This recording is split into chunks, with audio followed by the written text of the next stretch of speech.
Uma paisagem que lembra o solo lunar. Crateras a céu aberto. Neste pedaço da terra, o rio tem água amarela que tinge, modifica e mata animais e plantas. Um silêncio absoluto denuncia que aqui não há vida.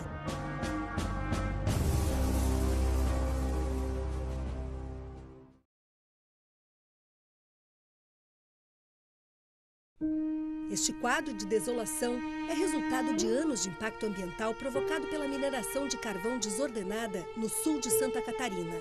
A exploração do minério, que há mais de um século traz riqueza para a região de Criciúma, deixa também uma herança indesejável e difícil de administrar. É muito fácil você poluir, mas é muito difícil você despoluir, tá entendendo? É muito difícil. Demanda técnica, tempo, recursos. E a conta veio. Hoje as empresas da região gastam 7 milhões de reais por ano para recuperar o que poluíram no passado. Os empresários que deviam extrair sem prejudicar o meio ambiente foram condenados a recuperar o que degradaram. Os órgãos públicos que deviam fiscalizar e proibir a poluição também foram responsabilizados. Trata-se de uma sentença proferida em 2000 em uma ação civil pública que tinha como objeto a recuperação de todas as áreas degradadas pela mineração do carvão até o ano de 1989. Mas como dar vida à decisão da Justiça para devolver a vida à natureza? Até 2005, os projetos de recuperação apresentados pelas empresas não saíram do papel.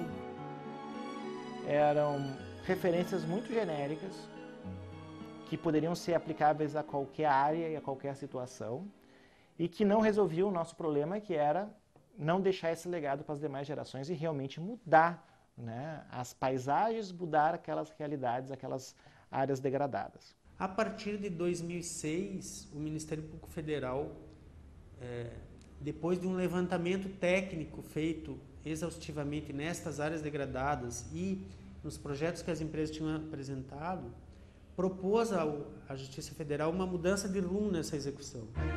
Foi formado um grupo jurídico e técnico que estabeleceu critérios de recuperação para cada área afetada. Uma maneira diferente e criativa de realmente executar a decisão judicial. Hoje nós temos uma estabilidade de critérios, sabemos o que deve ser feito, como deve ser feito, sabemos qual empresa é responsável pela recuperação de qual área e temos cronogramas para a recuperação das áreas. Região castigada pela mineração. A Mata Atlântica foi devastada para a abertura de minas a céu aberto e depósitos de rejeitos. 6.200 hectares de terra foram afetados. E as bacias dos rios Uruçanga, Araranguá e Tubarão se transformaram em leitos de morte. Fazia-se um corte, no terreno, abria-se uma galeria, essa galeria ia acesso à jazida e lá manualmente era feita a furação, detonado, que separava o carvão do chamado metal, que na verdade era um sulfeto de ferro, e as águas oriundas da mineração eram carreadas para qualquer manancial que estivesse mais próximo. Aí começou justamente a poluir o meio ambiente.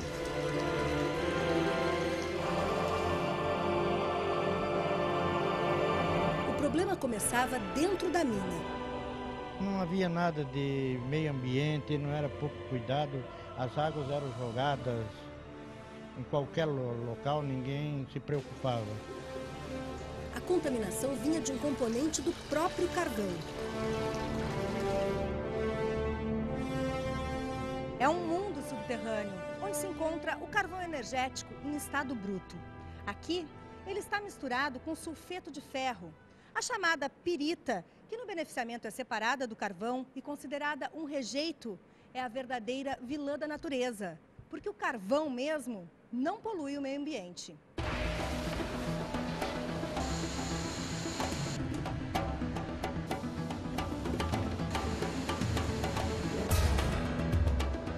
Quando a pirita é tirada do subsolo, né, ela entra em contato com água e oxigênio e gera a formação de ácido sulfúrico, que é um efluente muito ácido e que durante muito tempo ficou sendo despejado nas drenagens locais.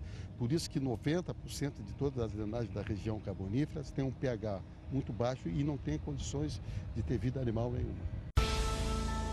O que ainda se vê na superfície é uma cena chocante. Água ácida, amarela e esculturas de ferrugem nas margens. Monumentos ao descaso.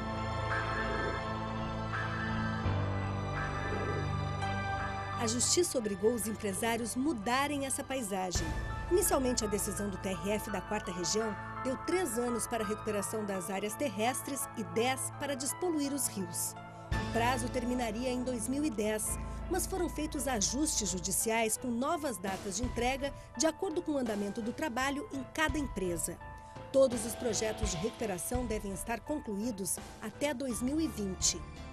Eu posso dizer com certa segurança que nos próximos 5 anos nós teremos já um avanço significativo e em 10 anos um avanço assim, bem grande na recuperação desses passivos.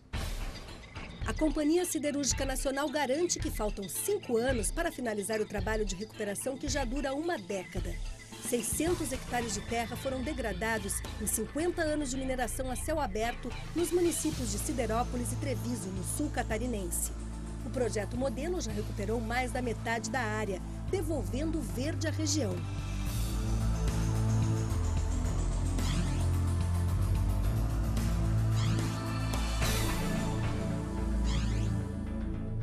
A CSN utiliza técnicas para cobrir buracos de minas como este, com mais de 20 metros, uma altura equivalente a de um edifício de 7 andares. O trabalho de remodelagem dos terrenos cobre os rejeitos da mineração com camadas de argila, calcário e adubo. Um cuidado que faz com que a área possa ser plantada e que finalmente tenha a paisagem restaurada. O objetivo é isolar a pirita e outros elementos que destroem o solo e contaminam as águas subterrâneas e da superfície. Essa foi a solução que a gente encontrou: isolar esse material do contato com a água e do oxigênio no interior do solo, mas protegendo o solo recuperado, seu entorno, né? E conservando esse material para um possível uso no futuro, né? E a gente não simplesmente enterrou isso no solo. Foi um ambiente projetado, preparado tecnicamente e foi devidamente acondicionado, ele está guardado aqui. Para a empresa, o maior desafio está sendo despoluir os rios. A recuperação do recurso hídrico é inerentemente lento. Não há possibilidade de a gente fazer como se faz com uma esponja. A gente aperta a esponja e tira toda a água. Não dá de pegar 90 km por 20 km, apertar, tirar toda a água e depois botar de novo. Isso é irrealizável. A água que está contaminada tem que sair para daí a água nova substituí-la.